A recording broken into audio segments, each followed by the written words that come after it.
Y bueno, esta mañana vamos a estar acá enseñando, estudiando el Evangelio de Juan, capítulo 4. Agradecido ahí la familia, estamos acá juntos. Bauti está estos días con nosotros y la verdad es que ha sido la gracia del Señor poder tenerlo, poder charlar, conocerlo cada vez más, y a pesar de la diferencia grande de edad entre él y yo, compartimos muchísimo. Así que agradecido a Dios por eso y por poder estar acá. No se olviden seguir orando por Dani Garrido y que se pueda resolver la situación. Sería lindo poder tenerlos también ellos por acá. Así que, bueno, vamos allá al Evangelio de Juan, capítulo 4. El Evangelio de Juan es un evangelio muy especial. La forma en la que escribe Juan es una forma muy linda.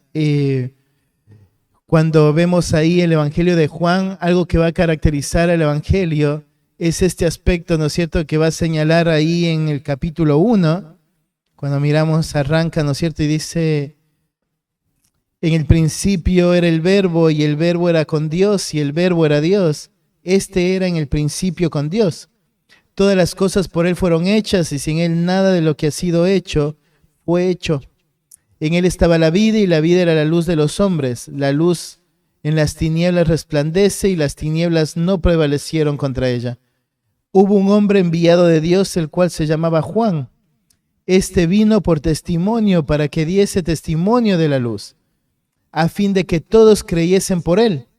No era él la luz, sino para que diese testimonio de la luz. Aquella luz verdadera que alumbra a todo hombre venía a este mundo. En el mundo estaba, y el mundo por él fue hecho, pero el mundo no lo conoció. Así que cuando miramos todo el Evangelio de Juan, lo que tenemos que tener en mente es esto. Lo que Juan va a hablar a lo largo de todo su Evangelio es Dios hecho hombre, el verbo habitando en medio de las criaturas. Cuando vemos el Evangelio de Juan, lo que vamos a poder mirar, ¿no es cierto?, como particular, es que nos va a hacer mucho énfasis en todas las interacciones que tuvo Cristo acá en la tierra. Porque el verbo, cuando se hizo carne, va a habitar entre nosotros. Y entonces lo que va a mostrar es eso, cómo él vivió entre nosotros, cómo la luz vino al mundo, cómo las tinieblas no prevalecieron. Entonces la particularidad de Juan, ¿no es cierto?, es que en la introducción de sus cartas, y en este caso del Evangelio, nos hace un resumen de todo lo que él va a hablar. Así que cuando vemos el Evangelio de Juan vamos a mirar eso. Vamos a mirar lo que significó la luz habitando entre las tinieblas. Vamos a ver lo que significó, ¿no es cierto?, al verbo hecho carne habitando entre los hombres. Y eso es muy hermoso del Evangelio de Juan. Vamos a ver, ¿no es cierto?, esta particularidad del Evangelio de Juan, de cómo Cristo vino al mundo y constantemente está diciendo que él vino para salvar. En todas las situaciones en las que, ¿no es cierto?, los discípulos quieren condenar algo, él les recuerda que él vino para salvar. Así que el Evangelio de Juan es un evangelio muy particular, es un evangelio muy lindo. Y la narrativa que vamos a ver está ahí en el capítulo 4 del Evangelio de Juan. Está en el capítulo 4, está en esta transición de lo que dice el capítulo 1.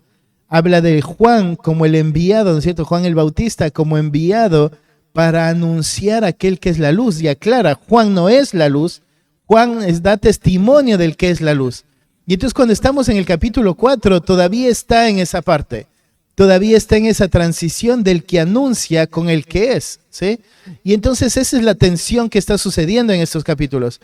Cuando llega el capítulo 4 del Evangelio de Juan, si vemos, ¿no es cierto?, el capítulo 3 nos va a contar la historia de Nicodemo, de un hombre judío, conocedor de la ley, que se acerca a Cristo y Cristo habla con él. Y este hombre, ¿no es cierto?, le pregunta a Cristo, ¿qué tengo que hacer? Y Cristo le explica lo que tiene que hacer. Pero cuando vemos la narrativa de Nicodemo, es una narrativa que queda abierta. No te dice si Nicodemo creyó o no creyó. No te dice cómo reaccionó Nicodemo o cómo respondió Nicodemo. No te lo dice, ¿sí? Y no te lo dice porque no es importante cómo contestó Nicodemo. Cuando vemos una narrativa abierta, lo que quiere es, ¿no es cierto?, que apele a cada uno de nosotros. Cuando deja una narrativa abierta es que para que todo el que lea se pregunte cómo voy a contestar. Y entonces cada uno de nosotros, cuando hemos leído la historia de Nicodemo, lo que debemos preguntarnos, ¿no es cierto?, al final de la historia es, ¿qué haría yo? ¿Qué haría si fuera Nicodemo? Y es por eso que a Juan no le importa no contarte toda la historia de Nicodemo. No es importante saber si Nicodemo creyó o no creyó, ¿sí? Porque el propósito, dijimos, ¿no es cierto?, Cristo habitando en medio de los hombres. Y entonces demuestra, mira, aquí hay una interacción, la luz en medio de las tinieblas. Y en medio de las tinieblas, ¿no es cierto?, en el caso de Nicodemo, evidencia a un hombre que religiosamente vivía de manera correcta. Evidencia a un hombre que para esa época él no se hubiera entendido como las tinieblas.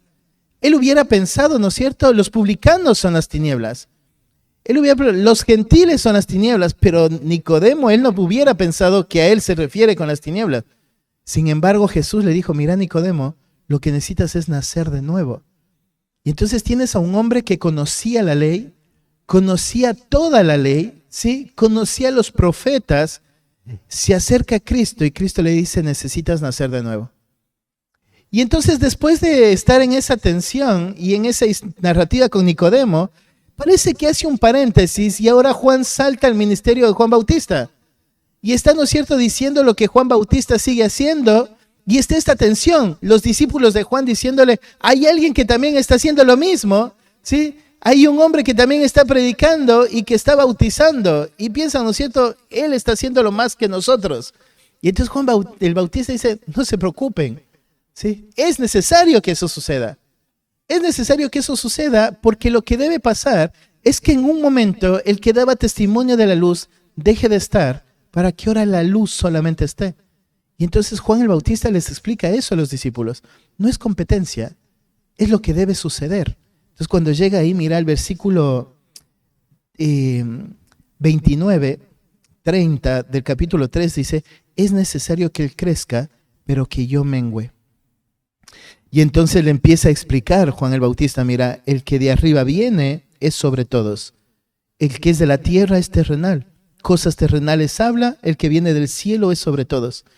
Y lo que vio y oyó, esto testifica, y nadie recibe su testimonio. El que recibe su testimonio, este atestigua que Dios es veraz. Porque el que Dios envió, las palabras de Dios habla, pues Dios no da el Espíritu por medida. El Padre ama al Hijo y todas las cosas que ha entregado ha entregado en su mano. El que cree en el Hijo tiene la vida eterna, pero el que rehúsa creer en el Hijo no verá la vida, sino que la ira de Dios está sobre él. Y entonces esta parte se va a convertir en gancho para la siguiente historia. Así que después de eso, de que está en estas tensiones de quién está bautizando más y que los discípulos de Juan empiezan a ver como competencia a los discípulos de Cristo, Juan el Bautista les explica que no es necesario, que no existe tal tensión, que es necesario que lo que Juan Bautista está haciendo mengüe para que lo que Cristo está haciendo crezca. Entonces llega a esta escena. Y entonces ahí en el capítulo 4 dice, cuando pues el Señor entendió que los fariseos habían oído decir, Jesús hace y bautiza más discípulos que Juan, aunque Jesús no bautizaba, sino sus discípulos, salió de Judea y se fue otra vez a Galilea. Aquí vamos a mirar que cuando avanzamos en la narrativa existe una tensión, porque aquí te aclara y dice Jesús no bautizaba, y más adelante vamos a decir que él bautizaba. Entonces lo que tenemos que entender es Jesús bautizaba a través de sus discípulos, él no era el que bautizaba, ¿sí? Sus discípulos era lo que hacían, pero lo hacían a través de la autoridad de Cristo, ¿sí? Entonces liberamos esa tensión.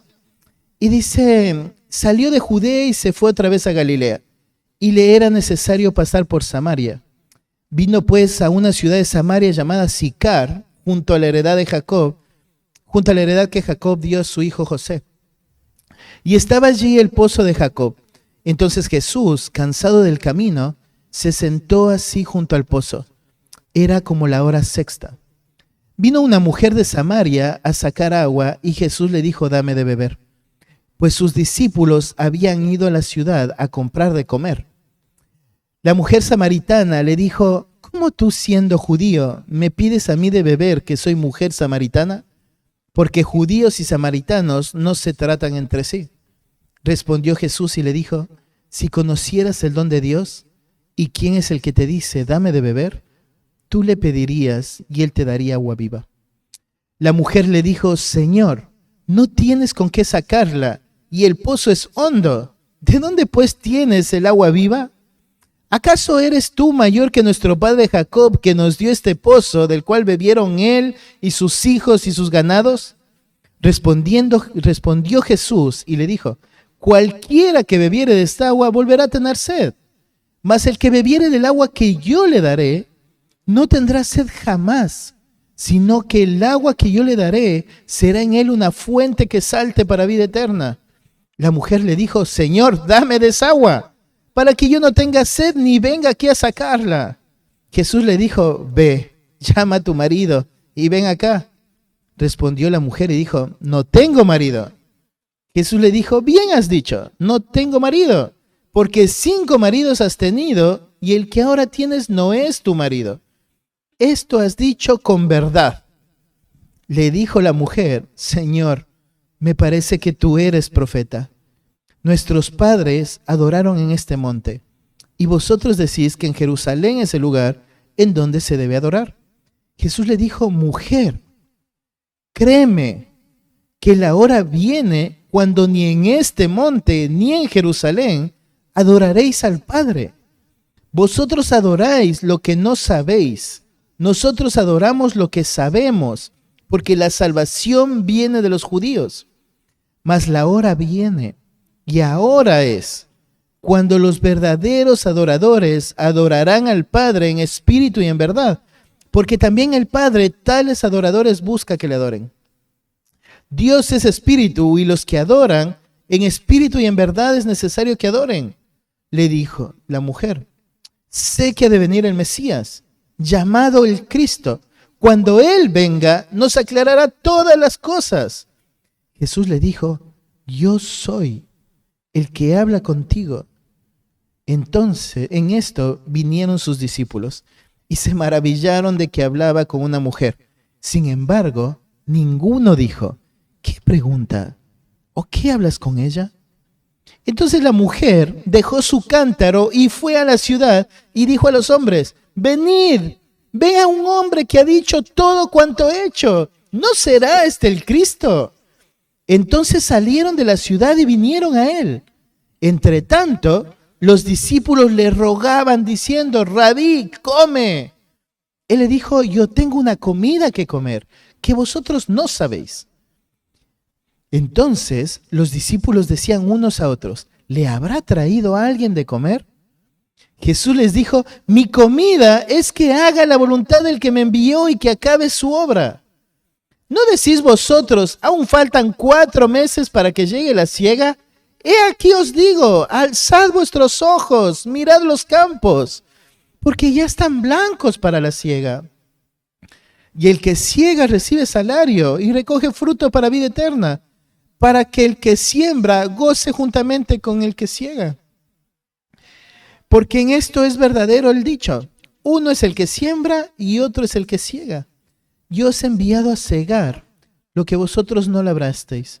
Otros labraron y vosotros habéis entrado en sus labores. Y muchos de los samaritanos de aquella ciudad creyeron en él por la palabra de la mujer que daba testimonio diciendo, me dijo todo lo que he hecho. Entonces vinieron los samaritanos a él y le rogaron que se quedase con ellos, y se quedó allí 2 días.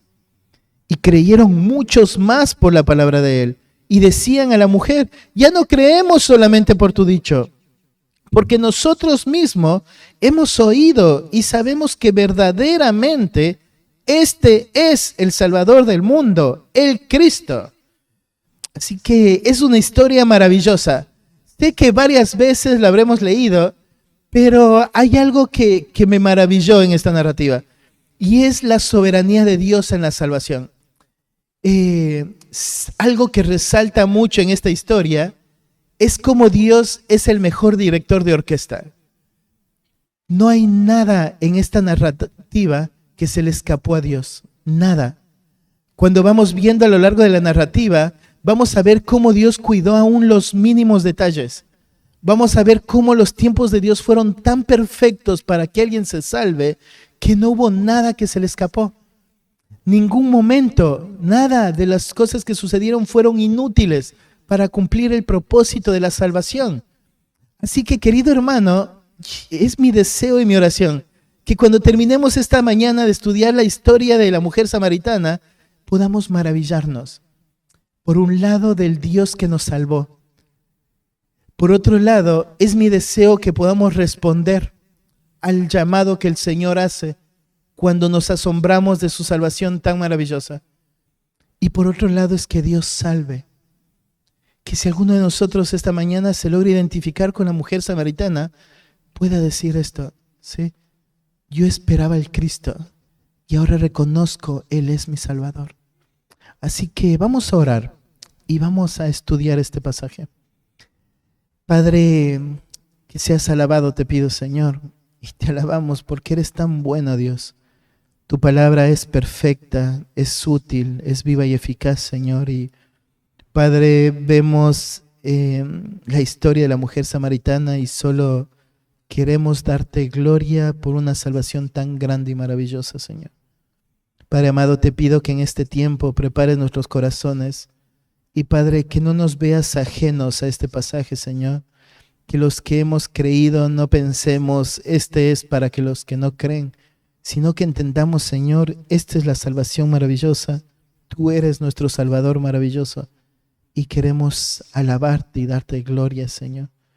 Te pido, dame de tu gracia para ser claro en enseñar el pasaje, Dios. Te lo pido, Dios, en el nombre de Jesús. Amén. Bueno, entonces, cuando vemos acá, ¿no es cierto?, esta narrativa, el título que le puse fue La salvación soberana de Dios. Y lo que vamos a ver, ¿no es cierto?, es los ingredientes o las características que llevan este aspecto de que la salvación de Dios sea soberana. Y lo primero que vamos a ver es que la salvación soberana de Dios nos pone en evidencia un escenario específico. Cuando Dios decide salvar a alguien, no es casualidad donde te encontró el que te predicó el Evangelio. No es casualidad la situación en la que te predicaron. Lo que vamos a ver acá es cómo Dios preparó el escenario. Y nos damos cuenta que Dios preparó el escenario porque yo te digo, cuando vos miras la narrativa de Nicodemo, no hay tanto detalle como la narrativa de la mujer samaritana. Hay mucho detalle, muchísimo detalle de la escena.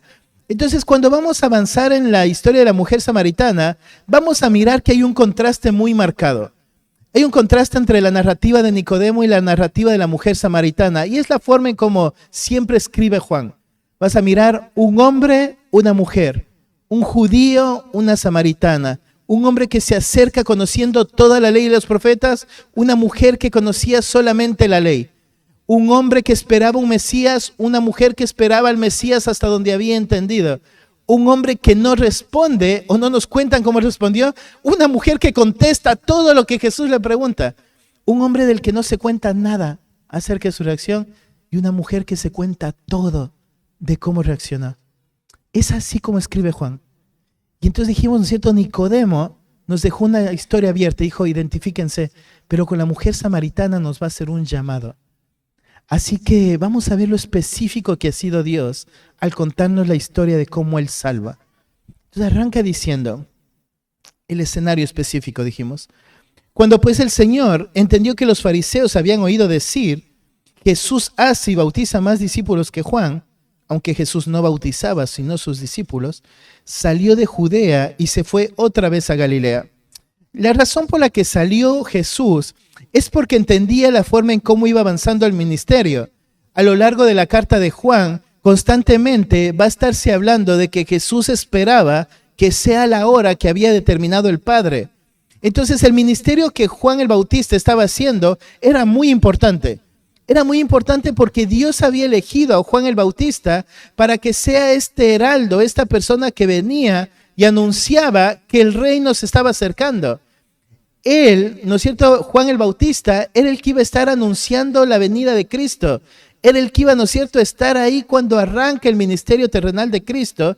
Entonces va a llegar un momento en la narrativa donde Juan va a salir de la narrativa. va a ser encarcelado, va a morir. Y el que va a seguir es Cristo. Entonces acá todavía está Juan el Bautista y es necesario que esté. Es necesario que esté porque la forma en cómo había planeado Dios es que el precursor, el que venía anunciando, poco a poco se vaya apagando para que la luz verdadera vaya creciendo y vaya estando en medio de las personas. Entonces a Jesús no le agobia esto que está sucediendo. Lo que él dice, ¿no es cierto? Es necesario irme. Así que ahora Jesús, al escuchar todo esto que estaba pasando, lo que decide es salir de Judea y volver a Galilea. Había dos caminos para volver a Galilea, ¿sí? Tenías que cruzar el Jordán, subir y volver a cruzar el Jordán. Y entonces la mayoría hacía ese camino. O iba por el otro lado y pasaba por toda la parte de los distritos fronterizos de Samaria. Eran caminos largos los dos. Entonces, pero Jesús decide, tengo que volver a Galilea, ¿sí? Entonces, está preparando el escenario. Y aquí lo que dice, mira, dice, salió de Judea y se fue otra vez a Galilea. Y usa esta palabra, y le era necesario. Yo me imagino que hemos escuchado muchas veces enseñanzas acerca de esto, pero hay algo que quiero que no te dejes de sorprender. Esta palabra le era necesario tiene una carga muy importante, porque una de las cosas que puede significar era inevitable, ¿sí? Era algo que no podía evitar. Pues dices, ¿pero cómo? Acabas de decir que había dos caminos para ir. Bueno, es lo maravilloso de esta palabra, porque lo uno era Jesús no podía evitar ir por ahí. La otra forma en cómo podemos entender esta palabra es le era obligatorio irse por ahí, ¿sí? O tenía un sentir de obligación de pasar por ese lugar. Entonces, cuando entendemos, ¿no es cierto?, todo lo que Cristo hizo acá en la tierra es la respuesta a lo que el Padre le había encargado, y usa esta palabra, Juan, le era necesario. Lo que nos está transmitiendo Juan es, ¿no es cierto?, que esto que ahora está por suceder no era una decisión que Cristo tomó únicamente, era la decisión que el Padre había tomado y que ahora Cristo estaba obligado a obedecerla. Él no podía evitar seguir ese camino. No podía evitar seguir ese camino no porque no quería caminar mucho o porque no quería tomar el otro, sino porque estaba obligado a tomar ese camino. Le era necesario, no podía evitarlo. Le había sido dada la orden, la tarea de avanzar hacia allá. Esta parte, ¿no es cierto?, de le era necesario es sentirse en la obligación. Era obedecer a algo que ya había sido determinado.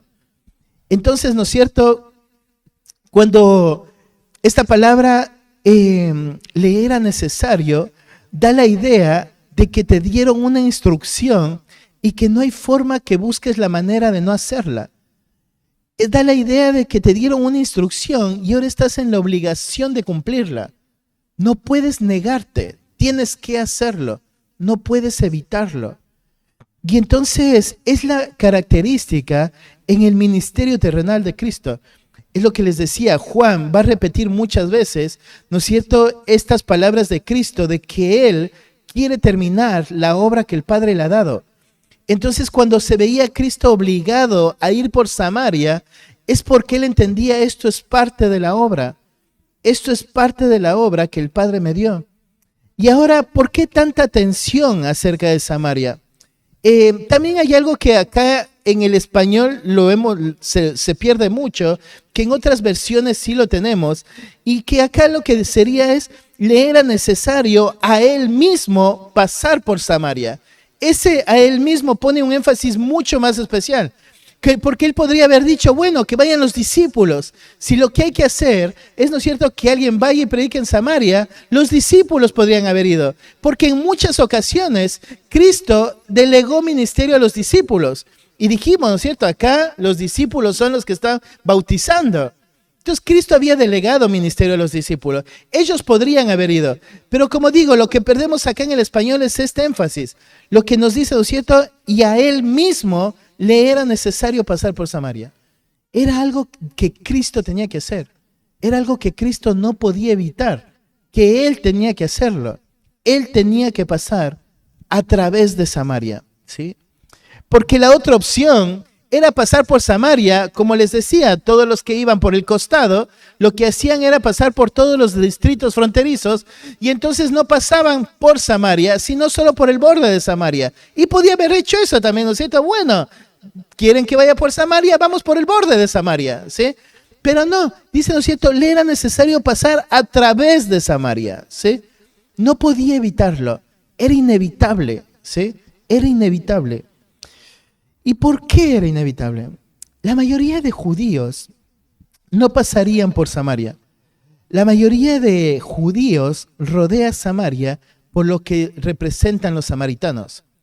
¿No es cierto? Para la época de cuando el reino se había dividido, el reino del norte y el reino del sur, en el reino del norte hacen todo mal, ¿sí? Todos los reyes son malos, no hacen las cosas que no le agradan a Dios.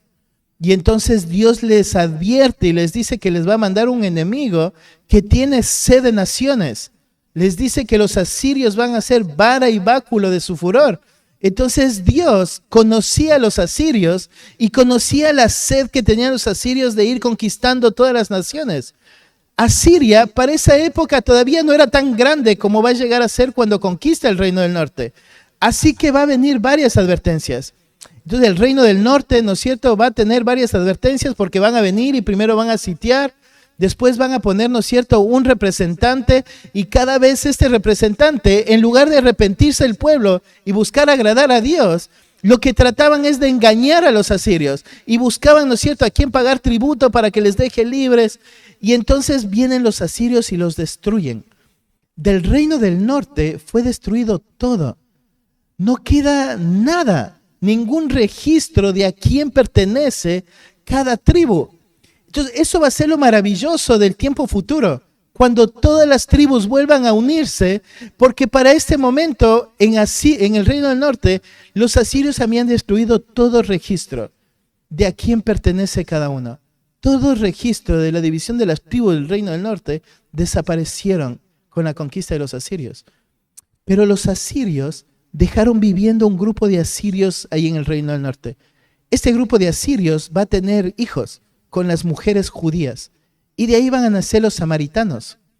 Entonces los samaritanos, ¿no es cierto?, eran odiados por los judíos porque eran, ¿no es cierto?, como si fueran perros, eran despreciados. Los samaritanos eran, ¿no es cierto?, el recordatorio de lo que había hecho el reino del norte.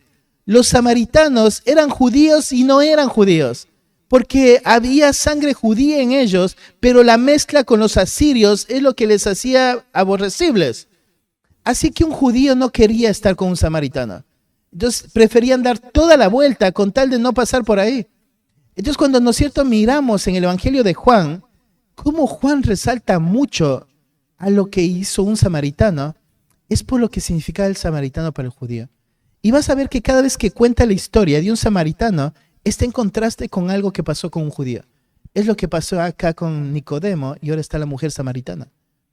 Porque aquellos que aborrecían, porque conocían la ley y sabían mucho de Dios y se creían, ¿no es cierto?, que están esperando al Mesías y querían, ¿no es cierto?, mantener un culto legítimo para Dios, los rechazan. Y ahora acá están los que son rechazados, ¿sí? Y ellos se acercan al Cristo. Y entonces parte del escenario es, ¿no es cierto?, Cristo no podía evitar pasar por Samaria. Pero hasta ahí, ¿no es cierto?, podemos ver y decir, bueno, sí, Dios es bueno, ¿no es cierto?, porque permitió que alguien entre a Samaria. Otra de las características de los samaritanos es que ellos creían que solamente el Pentateuco es lo que tenía que dirigir a los samaritanos. Entonces ellos ellos solamente obedecían la ley y no tomaban como canónico a los profetas. Así que para ellos el único canon que existía era la ley, ¿sí?, de Génesis a Deuteronomio. Ellos solo obedecían eso, y el tipo de Mesías que ellos esperaban era el tipo de Mesías prometido dentro de la ley, alguien que salga de en medio de ellos. Así que cuando vos miras los samaritanos, eso es muy importante entender, porque Cristo va a confrontar varias de esas cosas, ¿sí? Por ejemplo, más adelante cuando va a decir, ¿no es cierto?, es que ustedes no conocen, no significa que ellos no conocían nada, es que ellos conocen mal, ¿sí? Ellos conocían al Mesías que iba a venir, pero al Mesías hasta Deuteronomio. conocían solamente lo que se había, ¿no es cierto?, anunciado ahí, y no conocían cómo avanzaron a toda la ley. Entonces por eso dice, bueno, de los judíos viene la salvación, porque es la parte que ellos no habían aceptado. Todo lo que se perdieron, ¿no es cierto?, estaban mal enseñados porque solamente estaban en la parte de la ley. Otra cosa de los samaritanos es que no creían en la resurrección, ¿sí? Entonces ellos esperaban a un Mesías diferente. Y entonces era necesario pasar a través de Samaria. Ahora llega a Samaria y llega a una ciudad llamada Sicar. Y esta ciudad llamada Sicar es importante también. ¿Se acuerdan allí en Deuteronomio, cuando se está celebrando la ley y están las bendiciones y las maldiciones? Está sobre el monte Gerizim la bendición y sobre el monte Ebal la maldición. Y entonces esta ciudad Sicar estaba ahí a la falda del monte Ebal. Y donde va a estar Jesús es ahí donde está Gerizim, que cuando dice, ¿no es cierto?, en dónde hay que adorar en este monte, es porque el monte Gerizim se había convertido en el lugar donde los samaritanos adoraban. Y entonces va a venir más adelante, ¿no es cierto?, el conflicto de dónde mismo tenemos que adorar. ¿Tenemos que adorar en Jerusalén o tenemos que adorar en este monte? Porque como ellos llegaron hasta Deuteronomio, en Deuteronomio la orden de parte de Dios es que está la maldición en Ebal y la bendición en Gerizim. Entonces van a adorar en Gerizim porque hasta ahí habían entendido. Al no asumir a los libros proféticos, ellos no entienden que más adelante sí se dio la orden de que se adore en Jerusalén. Pero ellos no lo entienden, no lo conocen. No conocen porque conocen hasta Deuteronomio y ellos habían aceptado solo hasta Deuteronomio. Entonces ellos dicen, en Gerizim hay que adorar, ¿sí? Y entonces es ahí donde está sucediendo esta historia. Cuando vos estás mirando esta historia, está ahí en Sicar, cerca del monte Ebal, cerca del monte Gerizim. Y añade algo más, mira, dice Sicar, junto a la heredad que Jacob le dio a su hijo José. Ahí Jacob, después de regresar de Harán, compra una heredad ahí en Sicar, y cuando está en su último tiempo Jacob, va a darle esta parte a José. Ahí en Josué capítulo 8 se aclara esa parte, mira. Porque en el libro de Génesis no es muy claro qué es lo que le regala a José, pero en Josué es mucho más claro.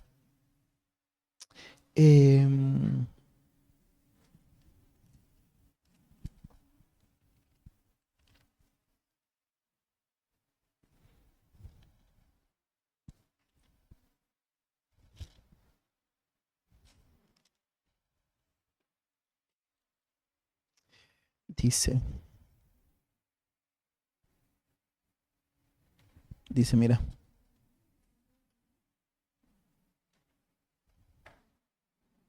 Acá va a marcar, mira, la mitad de ellos estaban hacia el monte, lo de la adoración de la bendición y la maldición. Dice, y la mitad de ellos estaba hacia el monte Gerizim y la otra mitad hacia el monte Ebal, de la manera que Moisés, siervo de Jehová, lo había mandado antes, para que bendijesen primeramente al pueblo. ¿Sí? Entonces acá vamos a mirar cómo el pueblo de Israel, hasta Deuteronomio, entendían esta es la orden. La orden es que se adore en ese lugar. Y entonces, ahí en Josué 24, dice, y entraron en Siquem los huesos de José, que los hijos de Israel habían traído de Egipto, en la parte del campo que Jacob compró de los hijos de Amor, padre de Siquem, por 100 piezas, y fueron posesión de los hijos de José. Y entonces uno se pregunta, ¿no es cierto? ¿Y por qué es importante todo esto? ¿Por qué es importante tanto detalle? Porque algo que es importante al entender la salvación es que no hay nada de todo lo que pasó que se le haya escapado al Señor. Y vas a ver acá, cuando Juan arma el escenario, podría haber dicho, ¿no es cierto? Y pasó por Samaria y se encontró a la mujer samaritana. Pero no quiere que entiendas que se encontró solo a la mujer samaritana. Quiere que entendamos que entró a Samaria, que entró a la ciudad de Siquem, y que estando en la ciudad de Siquem fue a un lugar, al lugar donde estaba el pozo de Jacob. ¿Sí? ¿En dónde? En la parcela que le había regalado Jacob a José, un lugar específico. Es como que dijeras, ¿no es cierto? ¿Y dónde entendiste el evangelio? Y dices, en Argentina. Dices, no fue en Argentina, ¿no es cierto? Fue en Argentina, Tristán Suárez, ¿no es cierto? En el barrio tal, en la calle tal. Y entonces lo que está mostrando es que el escenario que Dios preparó para que la mujer samaritana escuche a Cristo fue específico. Un escenario preparado por Dios, de tal manera que cuando Jesús dice, me es necesario entrar a pasar por Samaria, no era solamente a cualquier lugar, era este lugar. Era llegar a Siquem, al pozo de Jacob. En ese lugar, ese era el pozo donde Jesús lo iba a esperar.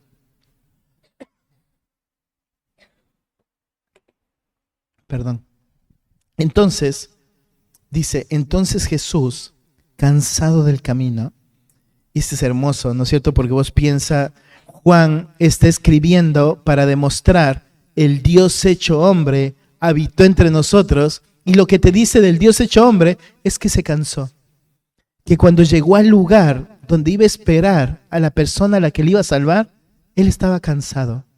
¿Sí? Él estaba cansado. Y se sentó así junto al pozo. El pozo para esta época había diferentes tipos de pozo, pero en la mayoría era, ¿no es cierto?, excavado un poco hasta encontrar un manantial. Y entonces cuando piensas que se sentó junto al pozo, una de las imágenes que podemos tener es, ¿no es cierto?, como si se hubieran sentado a la entrada, que vos desciendes un poco y ahí está el manantial, ¿sí? Entonces Jesús está sentado ahí junto al pozo. Pero no te dice solo el lugar, sino que mira, te dice la hora en la que sucedió la escena. Dice, era la hora sexta. ¿Por qué es importante? Todavía hay dos opciones para poder entender. La una, ¿no es cierto?, sería, si pensamos en el horario judío, la hora sexta sería la del mediodía.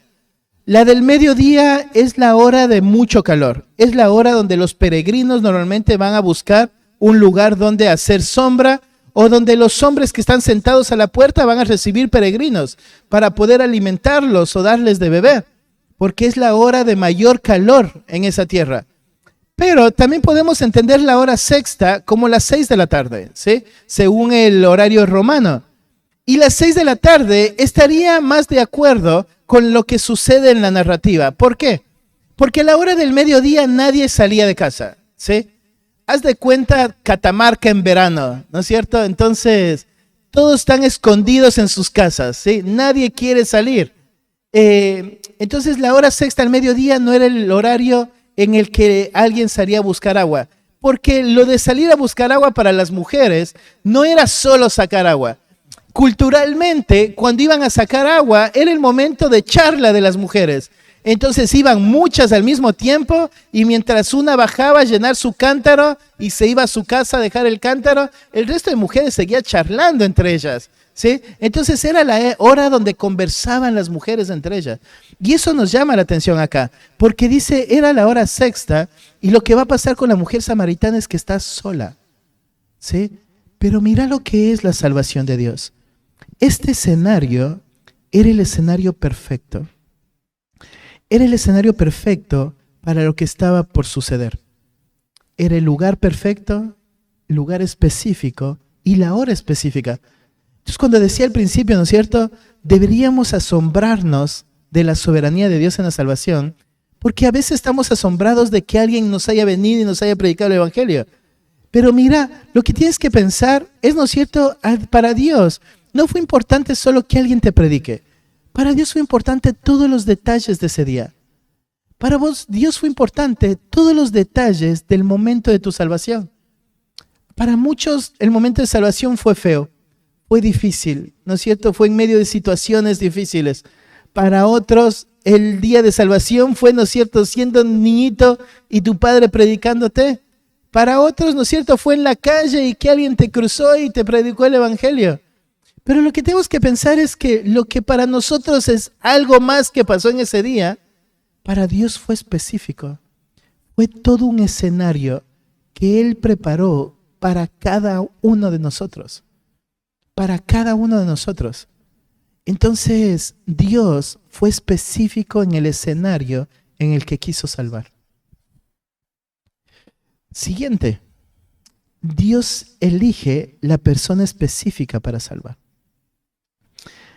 No significa que Dios no quiera salvar a todos. Dios desea que todos se salven, ¿sí? Pero cuando Dios te salvó, Dios quiso salvarte a vos, ¿sí? Cuando Dios me salvó a mí, Dios quiso salvarme a mí. Entonces lo que tenemos que pensar, ¿no es cierto? Hay un escenario específico para una persona específica. Y en este caso, la persona era la mujer samaritana. Y entonces se mantiene el equilibrio, ¿no es cierto? Porque cuando vamos viendo la historia de Nicodemo, decimos, bueno, pasó lo mismo. Hubo una persona que se encuentra con Jesús, hay un escenario y ahora una mujer se va a encontrar con Jesús. Pasa lo mismo hasta ahora. No hay algo diferente. Y entonces dice, vino una mujer samaritana a sacar agua. Y decía, ¿no es cierto? La costumbre es que vayan entre varias mujeres y de pronto ves acá una mujer que está sola. Entonces la una opción es que ella se haya aislado del resto de mujeres por la forma en cómo vivía, o la otra opción es que las mujeres la hayan estado aislando por la forma en la que ella vivía. Que la segunda opción es la más natural. Normalmente las mujeres que vivían en una forma de relación abierta iban a ser despreciadas, ¿sí? Por la sociedad. Entonces yo me imagino, ¿no es cierto?, ella yendo a sacar agua y ninguna mujer queriendo compartir con ella mientras saca agua.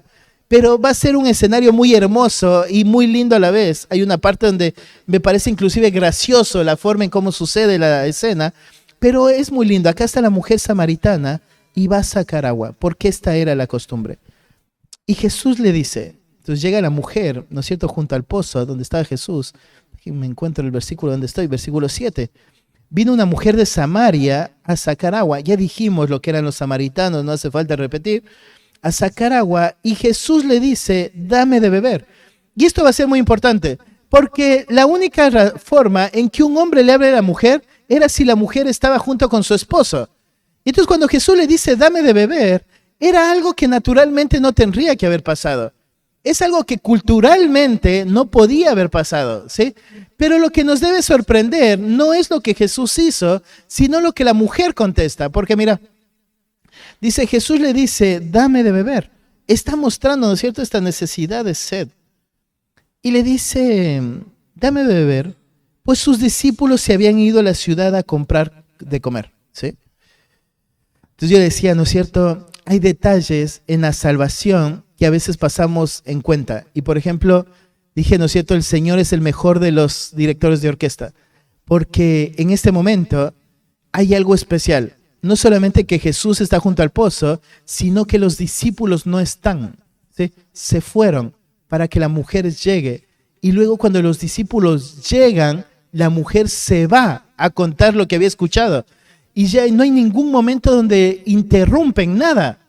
Aun cuando van llegando, miran de lejos, ¿no es cierto? Y entre ellos, y aclara el evangelista, dice, no dijeron nada.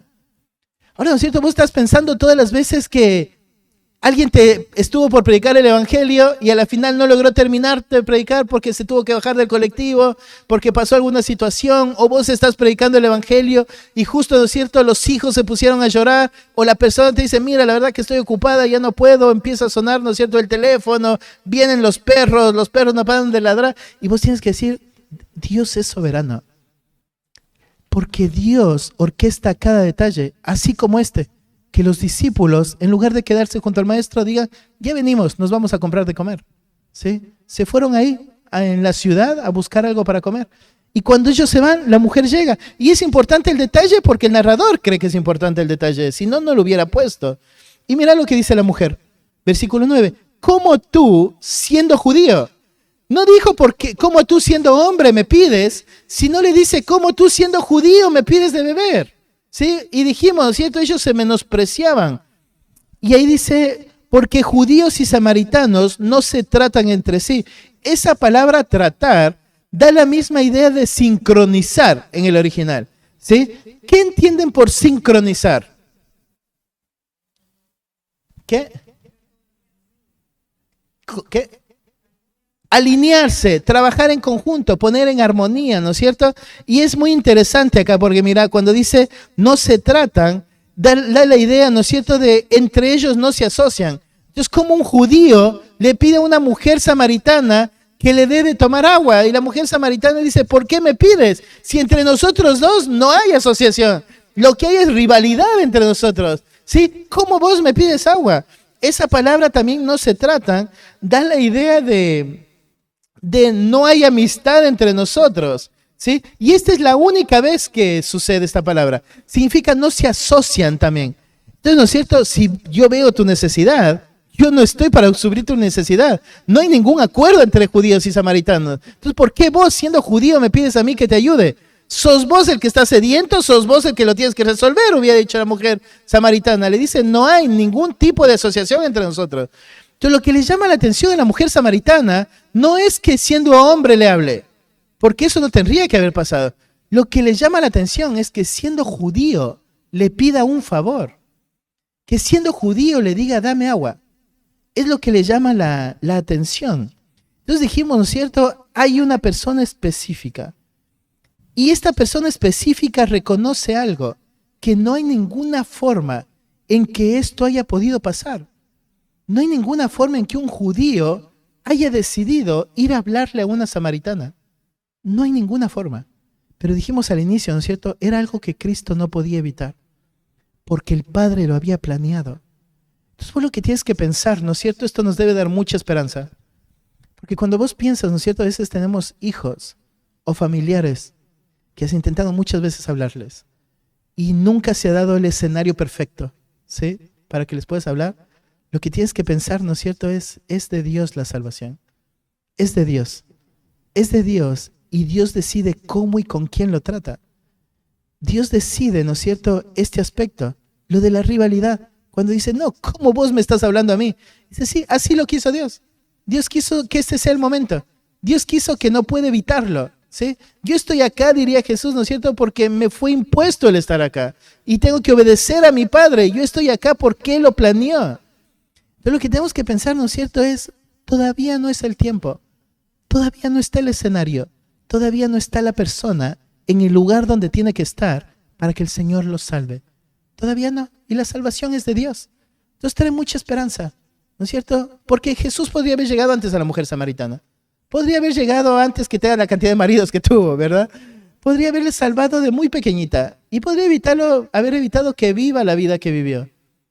Pero este era el momento.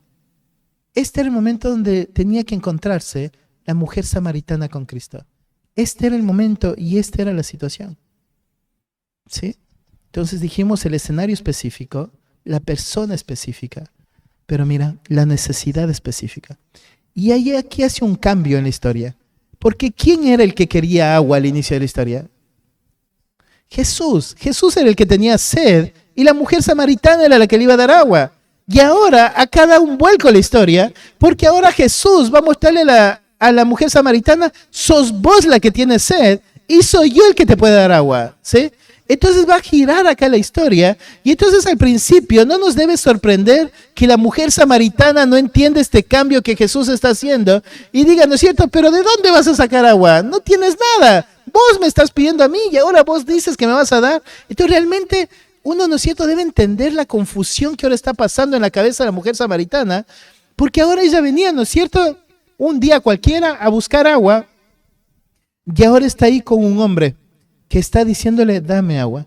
Y Jesús lo que va a exponer es la verdadera necesidad de la mujer samaritana. Dice, si conocieras el don de Dios y quién es el que te dice, dame de beber, tú le pedirías y él te daría agua viva.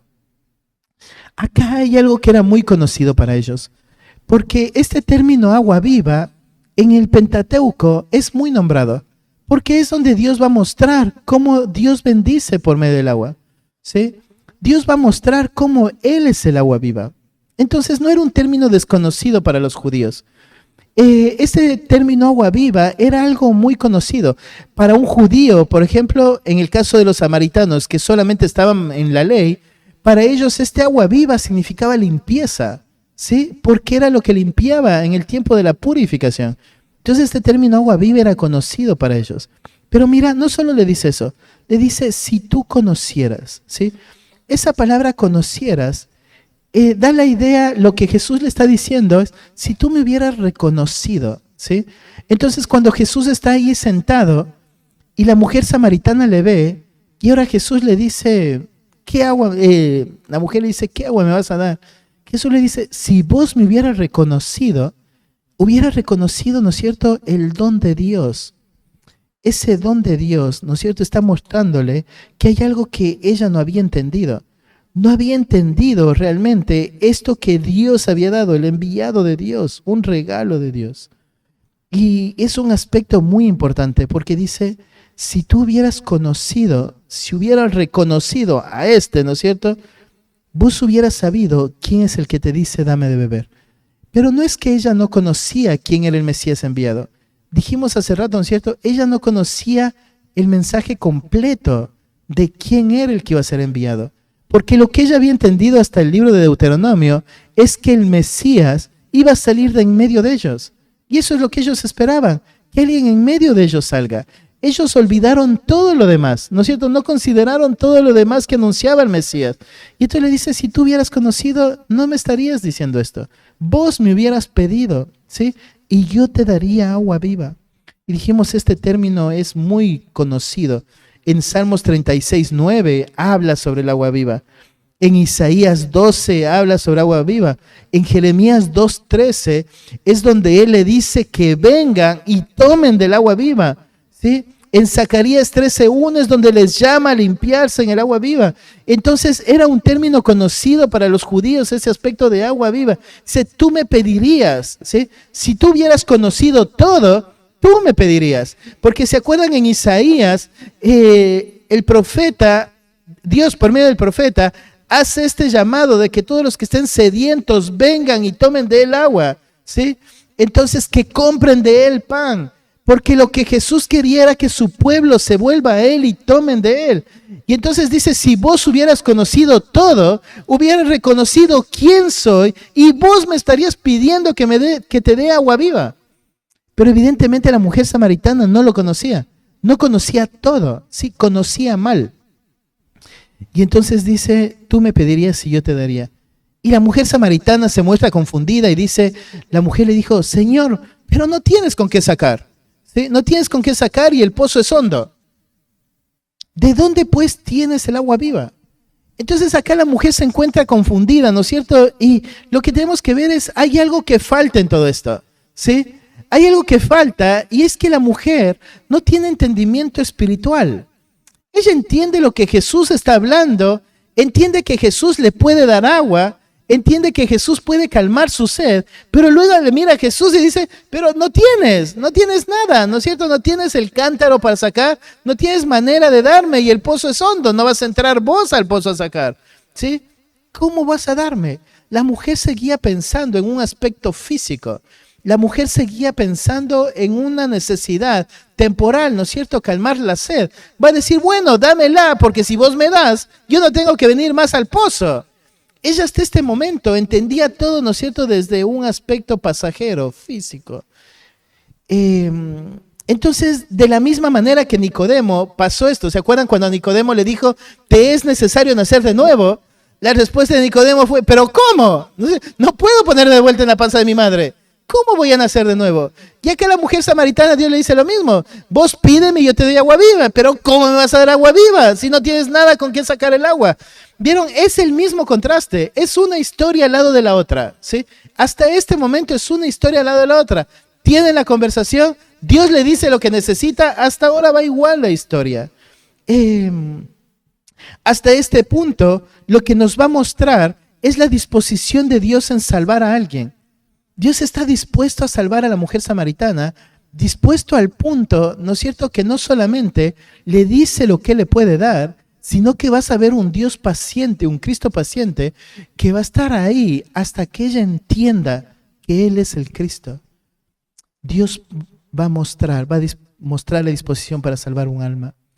Nuevamente dijimos, esta narrativa va a mostrar la disposición soberana de Dios, pero también la responsabilidad del hombre. Dios no puede salvar a alguien a quien no se le ha concedido entendimiento. Pero asimismo, ¿no es cierto?, la persona que ha sido salvada ha sido por gracia al punto de que la gracia le da entendimiento, la gracia le concede arrepentimiento y esta persona va a responder por la gracia de Dios en fe. Pero es Dios quien tiene que obrar y es el hombre quien tiene que responder, ¿sí? Entonces, ¿qué es lo que va a mostrar? Porque dijimos, ¿no es cierto?, una necesidad específica. Entonces está bien, Dios preparó el escenario con cosas muy específicas. Dios trae a la persona que Él quiere salvar, pero hay algo que no puede no pasar. Y es que esta persona entienda que necesita ser salvada. Es que esta persona entienda su condición. Y entonces Dios va a mostrar estas características de esta mujer. Y la forma en cómo empieza a mostrarle es como ella no quiere arrepentirse, ¿sí? Y lo primero que le dice, ¿no es cierto?, después de que le dice esto Jesús, le dice, Señor, ¿no tienes con qué sacar? Versículo 12 habla sobre el pozo. Vamos a pasar lo que está acá mostrándole, ¿no es cierto?, la mujer samaritana a Jesús cuando dice, ¿no tienes con qué sacar? Dice, ¿pero qué? ¿Eres mejor que Jacob? Porque mira, él tuvo que hacer el pozo para sacar agua, ¿sí? Entonces le dice, eres mayor en ese sentido, ¿sí? ¿De dónde pues vas a sacar el agua? Y dice, mira, Jesús le dijo, cualquiera que bebe de esta agua no volverá a tener sed. Versículo 16. Entonces dice, ¿no es cierto? Sí, versículo 16. Jesús le dijo, ve, llama a tu marido. Me salté una parte grande, pero está bien. Cuando el Señor le está diciendo, ¿no es cierto?, yo te voy a dar esta agua viva, es algo que se va a repetir constantemente, ¿no es cierto? Jesús se va a presentar como Él es el pan de vida, el que viene a Él no va a tener hambre, Él es el agua de vida, ¿no es cierto? El que viene a Él no va a tener sed, y esto es lo que Jesús tiene que entender. Pero para que alguien entienda que necesita del agua viva, y para que alguien entienda que necesita del pan de vida, necesita entenderse sediento y hambriento. Y entonces la forma en que va a hacer Jesús ahora es mostrarle por qué ahora eres tú la que necesita que yo te dé agua. Porque antes Jesús era el que necesitaba el agua de la samaritana, pero ahora lo que Jesús quiere es que la samaritana entienda que ella necesita el agua que solo Él le puede dar. Y entonces lo que va a usar es exponerla, exponer su corazón constantemente. Y le va a decir, ¿no es cierto?, ve y llama a tu marido. Y la mujer le dice, no tengo marido. Esa palabra tengo nos ayudaría a pensar, ¿no es cierto?, la mujer no mintió tanto, ¿sí? Mintió un poquito nada más. Porque la palabra tengo lo que nos diría es, no hay relación de marido, sería, ¿sí? Lo que ella está diciendo, tengo un hombre, pero no es mi marido. Entonces, acá lo que le dice es, yo no me relaciono como un marido, ¿sí?, con este hombre. Entonces, por eso Jesús le aclara y dice, bien has dicho, no te relacionas como marido, pero un hombre tienes, ¿sí? Entonces lo que le va a aclarar es 5 hombres tienes y el que ahora tienes de manera relacional realmente no es tu marido, ¿sí? Entonces lo que le va a pasar con esta escena es el problema de lo que Cristo le pregunta y lo que ella responde. Porque, ¿viste cuando pasó en Génesis que Jesús le dijo, le da varias respuestas para arrepentirse a Adán, a Caín, ¿no es cierto? Cuando le dice, por ejemplo, a Caín, ¿qué pasó con tu hermano? ¿Sí? Y le dice, ¿qué? Yo soy guarda de mi hermano. ¿Sí? Adán le dice, ¿qué pasó con tu mujer? ¿Cómo que pasó con mi mujer?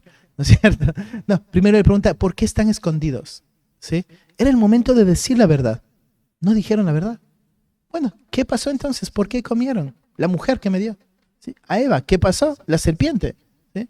Entonces, esta, ¿no es cierto?, constancia de Dios confrontando y el hombre no arrepintiéndose.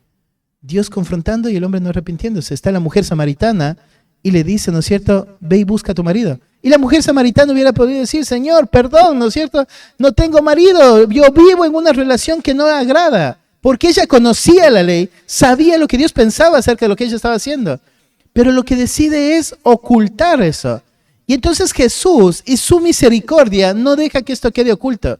Y entonces lo que debemos pensar, ¿no es cierto?, la misericordia de Dios es tan abundante que el momento en que Él te quiere salvar, no va a dejar que te quedes oculto.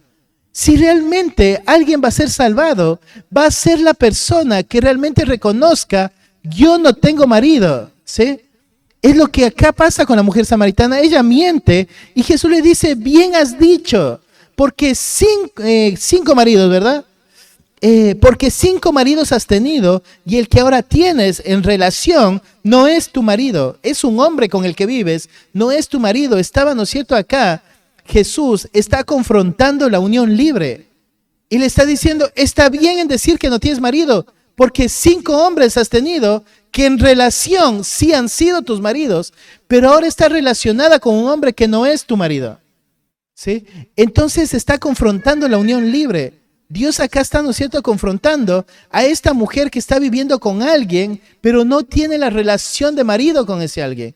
Y la está confrontando el Señor. Y le está diciendo, ¿no es cierto?, esta es tu realidad.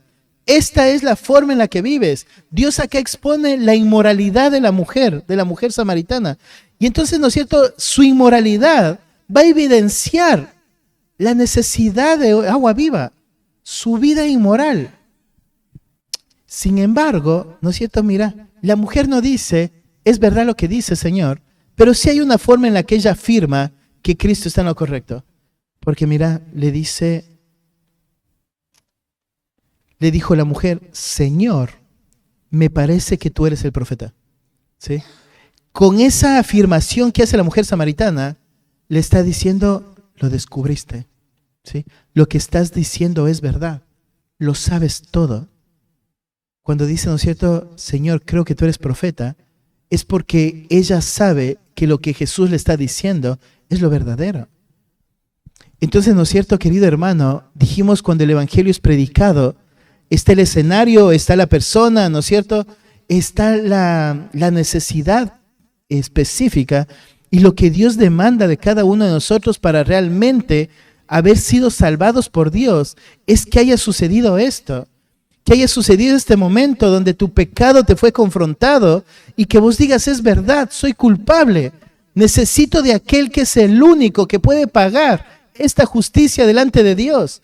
Pero si no hubo un momento donde entendiste, soy culpable de lo que me acusan, entonces es difícil pensar hubo salvación.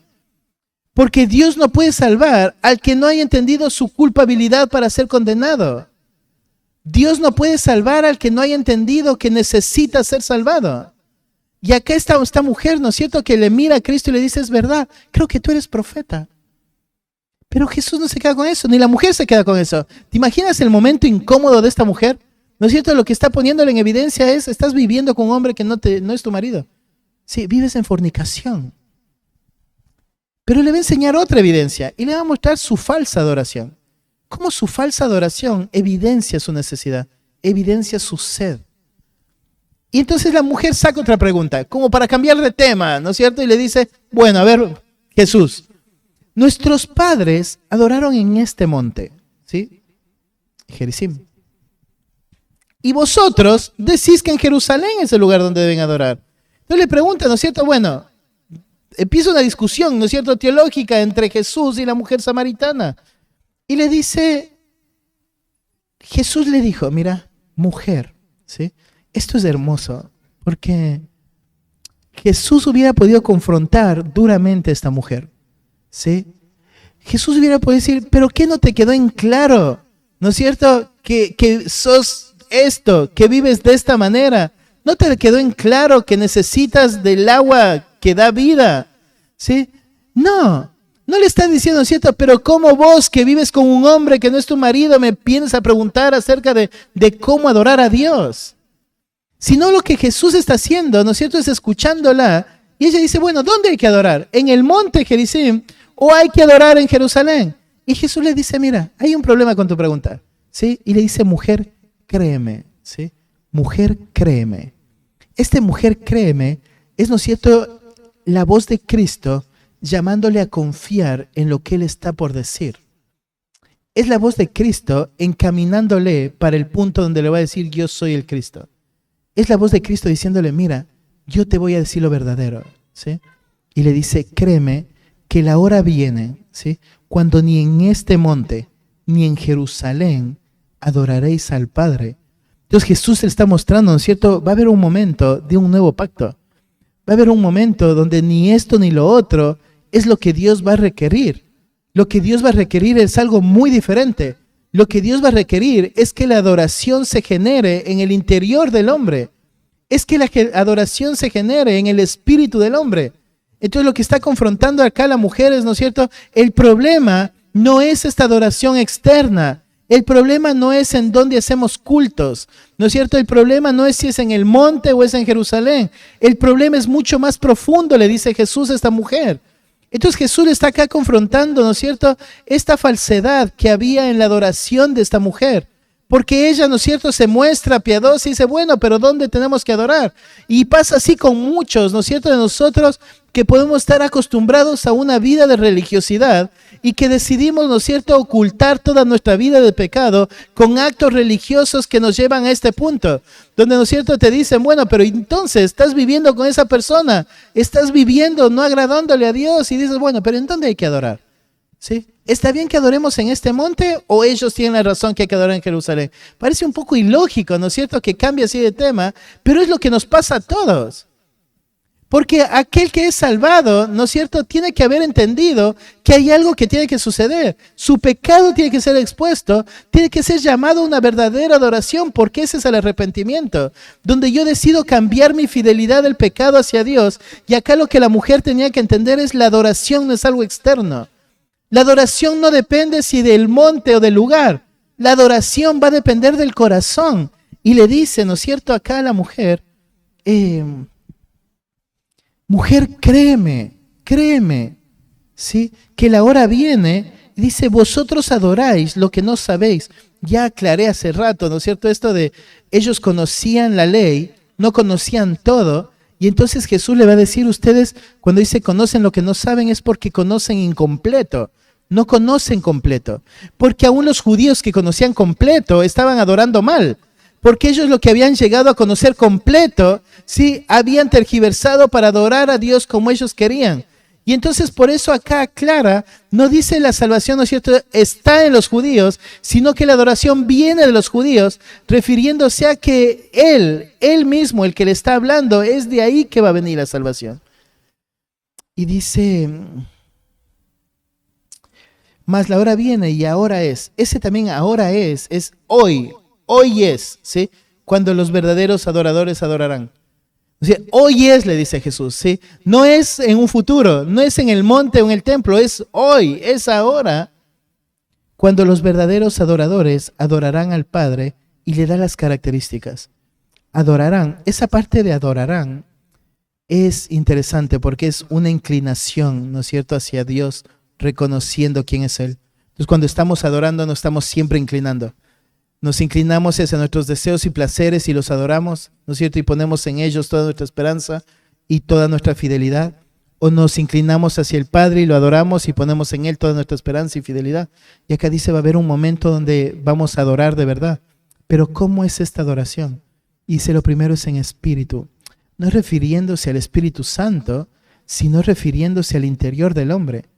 Lo que debe suceder para una verdadera adoración es este cambio interno para que suceda una verdadera adoración externa. Pero este cambio interno hay un entorno donde se debe dar. Y dice, en la verdad, en espíritu y en verdad.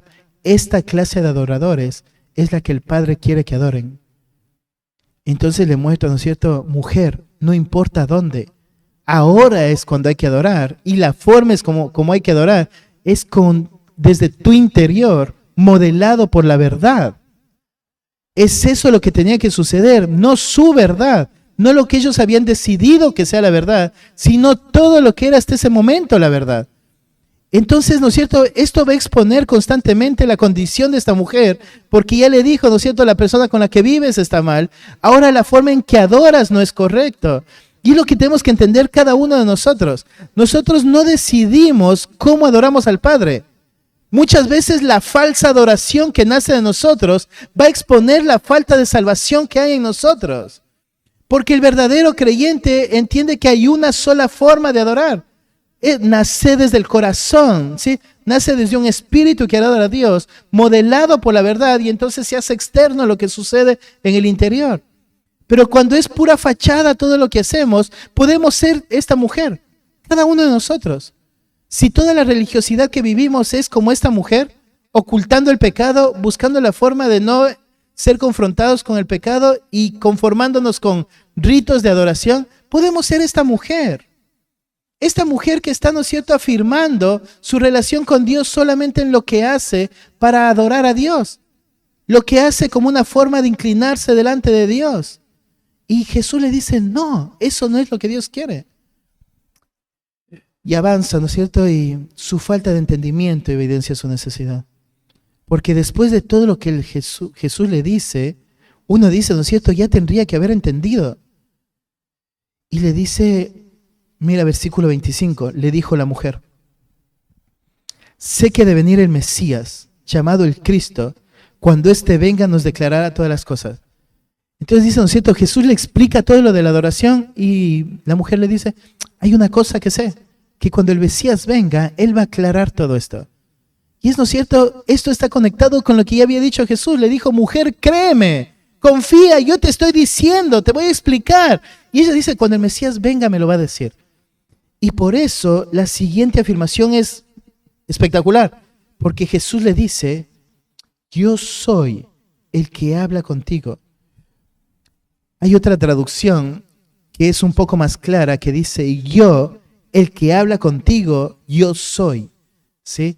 Eso es muy importante, porque cuando vos mirás, ¿no es cierto?, Jesús le hace una aclaración directa. Ella dice, yo estoy esperando al Cristo. Cuando el Cristo venga, Él me va a aclarar. Y Jesús le dice, yo soy. El que habla contigo, yo soy. Sí, yo soy, mujer. Y entonces aquí es asombroso. Porque vos tienes que pensar, cuando hubo salvación en nuestra vida, ¿es esto lo que pasó? Es esto, justamente esto. El evangelio que escuchaste te mostró tu condición, te dijeron, este es el que te puede salvar. Y en ese momento hubo estas palabras en tu corazón. Yo soy el Cristo. Yo soy el que te vino a salvar. Yo soy el que esperabas. Y es lo que le está diciendo esta mujer. Yo soy. Y esa es la salvación asombrosa de Dios. Dijimos, ¿no es cierto?, un escenario específico, una persona específica, una evidencia específica. Ella necesitaba saber, ¿no es cierto?, vos sos la que tienes sed, mujer. Y acá está Cristo diciéndole, yo soy el que vos esperabas. ¿Sí? Es una declaración asombrosa. Hay varios versículos, después les mando el archivo y pueden verlo. Pero dice, mira, esta es la parte que me da chiste en la narrativa. Porque cuando vos piensas va todo muy solemne, ¿no es cierto? Y va encaminado hacia un cierre muy lindo, sucede esto. Mira, entonces vinieron sus discípulos, ¿sí? Y entonces es como que corta toda la narrativa, todo el hilo de la narrativa. Pero es muy importante, porque al principio se mencionó que se fueron, y ahora va a decir volvieron. Y es importante, porque dijimos, ¿no es cierto?, si algo nos va a enseñar esta historia es la soberanía. Y es, ¿no es cierto?, no volvieron ni antes ni después. No interrumpieron, volvieron cuando la mujer había escuchado la afirmación más importante de su vida. Cuando la mujer había escuchado, yo soy el Cristo, ¿sí? Yo soy el que esperas, yo soy. Entonces los discípulos vuelven. Y dice que se quedaron a los lejos mirando cómo Jesús habla con esta mujer. Y aclara, ninguno preguntó, ninguno dijo, ¿no es cierto?, ¿qué preguntas o qué hablas? Y esta, mira la parte graciosa, versículo 28. ¿Se acuerdan a qué fue la mujer al pozo? A buscar agua. Y mira, llega el versículo 18 y dice, y entonces la mujer dejó su cántaro y se fue a la ciudad. Y entonces, ¿no es cierto?, te llama la atención porque dice, fue sola a buscar agua. Era lo único que ella pensó cuando salió de su casa. No pensó que iba a suceder otra cosa. Ella fue con su cántaro, agarraba agua y tenía que volver con su cántaro a su casa.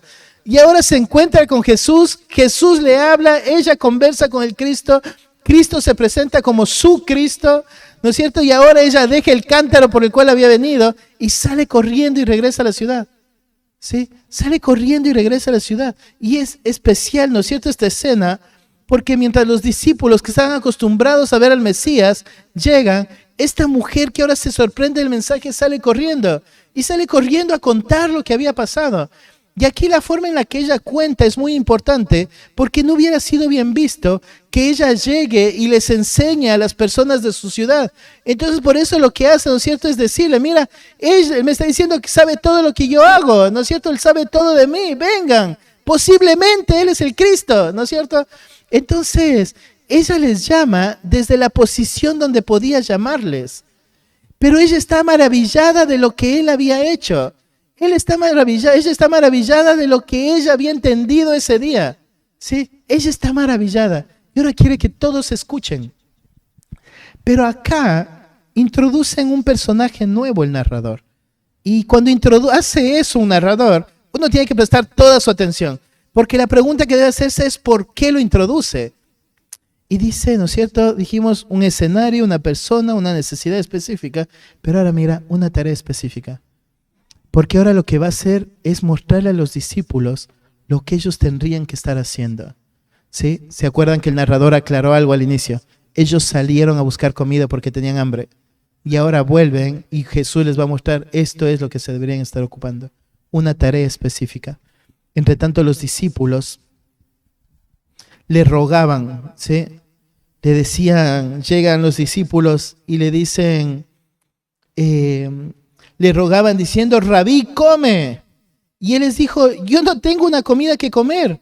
Yo tengo una comida que comer que vosotros no sabéis. Y los discípulos decían unos a otros, ¿le habrá traído alguien de comer? Ellos no entendían todo lo que estaba pasando, pero ellos querían, ¿no es cierto?, que él coma. Y veíamos que es una necesidad en ellos porque salieron a comprar y acá le están rogando a que les dé de comer. Y dice, yo no tengo una... Y mira... Versículo 34, mi comida es que haga la voluntad del que me envió y que acabe su obra. ¿Sí? Jesús entendía, si hay algo por lo que estoy en Samaria, es por lo que mi Padre me envió a Samaria. Y lo que yo quiero hacer es lo que mi Padre me envió a hacer. Esa va a ser una lección muy importante para los discípulos. ¿Por qué una lección importante? Vamos avanzando, mira. Porque ahora les va a dar una orden. Y les va a decir... No decid vosotros, aún falta 4 meses para la siega. Entonces esto nos ayuda a entender posiblemente la fecha, el tiempo. Posiblemente toda esta escena se dio en diciembre, porque en abril era la época de la siega. Entonces ustedes dicen que falta solo 4 meses. Pero acá les va a decir, mira, es un cuadro que te lo tienes que imaginar. Lo que tienes que pensar es Jesús, el pozo, los discípulos, allá a lo lejos viniendo la mujer, con todos los hombres que la seguían para acercarse al maestro, y los discípulos mirando a Cristo y ahora volteando la mirada. Cuando les dice, levanten sus ojos, ¿sí? Levanten sus ojos y miren los campos porque están blancos para la siega. Y es una escena hermosa, porque lo que vos tienes que pensar es, lo que ellos miraron es todo un grupo de samaritanos ahí dispuestos a escuchar el evangelio. Y Jesús les dice, salgan y sieguen. Ahí están los campos. Esos son los campos. Ahora toca cegar. Y les va a aclarar, ¿no es cierto? Esto ustedes no sembraron. Esto ustedes no labraron. La obra de Dios en la vida de personas muestra, ¿no es cierto?, esta disposición de las personas en un momento que vos les predicas el evangelio y se arrepienten. Pero lo que tienes que pensar, ¿no es cierto? Cuando predicamos el evangelio y alguien se arrepiente, no estás cosechando tu labor. Estás simplemente cegando la labor de Dios en el corazón de personas. Por lo tanto, salgan y hagan, dice Jesús. Ahí están, viene todo un grupo. Sí, está listo el campo, sieguen. Y este es un llamado, ¿no es cierto?, de Cristo para los discípulos. Y mira, dice... Porque el que siega recibe salario y recoge fruto para vida eterna, para que el que siembra goce juntamente con el que siega. Entonces vos preguntate, ¿no es cierto? Ahorita Gaby les dio y dijo, bueno, tal día vamos a salir a predicar. Y lo que vos tienes que pensar es eso. No vas a hacer otra cosa sino simplemente cegar la tarea de muchos que han venido sembrando. Vamos a salir y cegar la obra que Dios ya ha venido haciendo. No es otra cosa. No es fruto de nuestro esfuerzo. No es fruto de nuestra habilidad o capacidad. Es simplemente salimos y cosechamos lo que Dios ha venido trabajando. Y en este caso, ¿no es cierto?, los discípulos tenían que entender eso. Lo que ellos tenían que hacer es ocuparse en lo que Él se estaba ocupando. Entonces levanten su mirada y miren, les dice, ahí están los campos listos. Están listos. Entonces imagínate siempre estos contrastes. Y vos dices, ¿por qué mete acá Juan esto? Porque es un contraste, ¿no es cierto?, entre la mujer samaritana que escucha el mensaje y sale corriendo a invitar a todos, y los discípulos que llegan y dicen, comamos, ¿sí?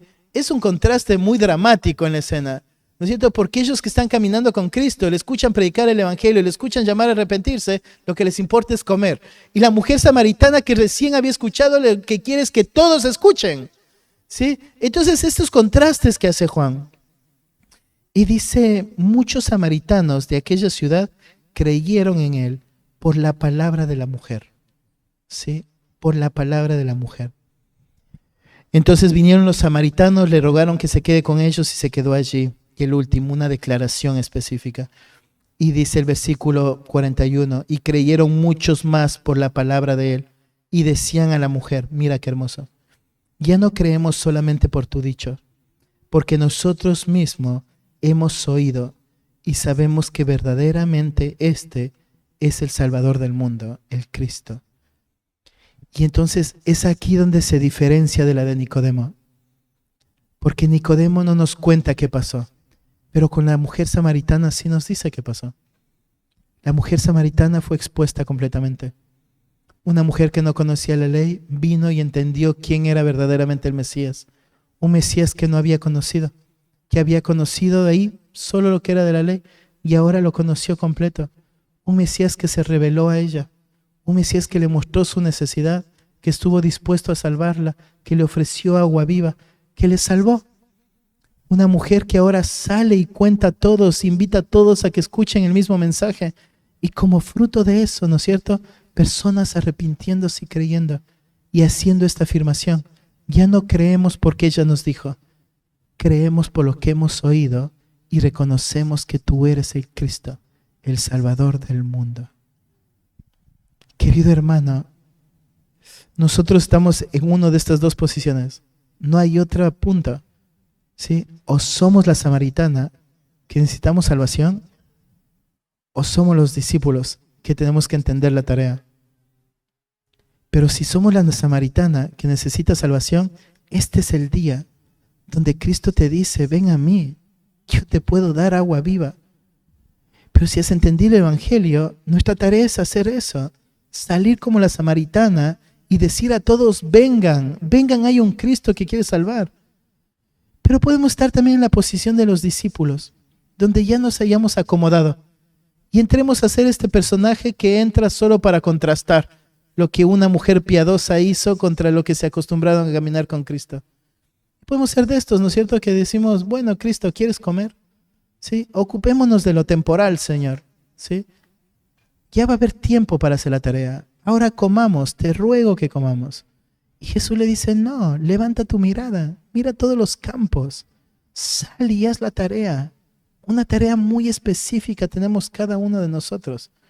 Entonces, cuando pensamos, ¿no es cierto?, en por qué no lo estoy haciendo, lo que debemos pensar es esto. O está mi mirada como los discípulos en lo temporal, o no me ha asombrado lo suficiente en la gracia soberana que me salvó mi alma. Porque el día que nos dejamos de asombrar, ya no la queremos contar más. El día que nos dejamos de asombrar, ya no queremos que otros lo escuchen. Nos empezamos a comportar como Nicodemo, como este hombre que solo quiere saber, como este hombre que sabe toda la ley y es un buen fariseo. ¿Sí? Entonces, ¿en qué punto estamos? Así que yo les exhorto, queridos hermanos, esta mañana, y me exhorto a mí mismo, debemos tomar esta historia y debemos decidir con qué personaje nos vamos a identificar. Pero lo que el Señor quiere es que cada uno de nosotros seamos esta mujer samaritana, para salvación o para salir y contar a todos que hay alguien que salva. ¿Sí? Oremos. Padre, te alabo, Señor, porque es tan asombroso, Señor, como tú salvas, Dios. Señor amado, tantas veces nos cuestionamos, Señor, de la forma, el tiempo, o a veces deseamos en que tú hayas venido antes a salvarnos, Señor, pero cuánta esperanza y paz nos trae esta narrativa, Señor. El saber de que no hubo otro mejor momento, porque fue el momento que tú preparaste, Señor, para salvarnos, el escenario que preparaste, Señor. Y tú preparaste nuestro corazón, Padre, y tú expusiste nuestro corazón ese día y nos llamaste a ti, Señor. Y por medio del Evangelio tú nos mostraste que tú eres el Cristo que quieres salvar. Así que te alabamos por eso, Señor, por tu salvación tan asombrosa, Dios. Y Padre, esta tarde yo te pido que sigas tú salvando, que sigas tú obrando, Dios, conforme a tu voluntad. Obra en nuestros corazones, Señor. En el nombre de Jesús. Amén.